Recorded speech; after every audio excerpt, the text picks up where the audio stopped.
দখলদার ইসলির হয়ে গুপ্তচর বৃত্তির দায়ে ইরানে একজনের মৃত্যুদণ্ড কার্যকর করা হয়েছে। আজ বুধবার ১৩ মে ফাঁসিতে ঝুলিয়ে তার দণ্ড কার্যকর করা হয়।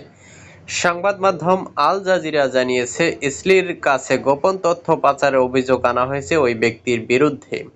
তার নাম ইহসান আফরেস্ত বলে জানিয়েছে আল জাজিরা। তিনি নেপালে গিয়ে ইসলির গোয়েন্দা সংস্থা মোসাদের কাছ থেকে প্রশিক্ষণ নেন।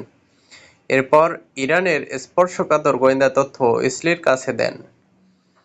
হরমুজ প্রণালীর পাশের ৩০ মিসাইল সাইট পুনরুদ্ধারের ইরানের হরমুজ প্রণালীর পাশে থাকা নিজেদের ৩৩টি মিসাইল সাইটের মধ্যে ৩০টি সাইট পুনরুদ্ধার করেছে ইরান।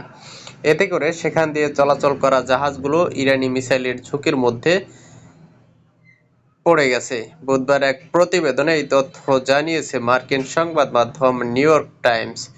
গোয়েন্দা তথ্যের ভিত্তিতে সংবাদ মাধ্যমটি বলেছে, ইরানি এই সাইটগুলোর ভেতর মোবাইল লঞ্চার ব্যবহারের মাধ্যমে যে কোনো জায়গায় মিসাইল নিয়ে যেতে পারে।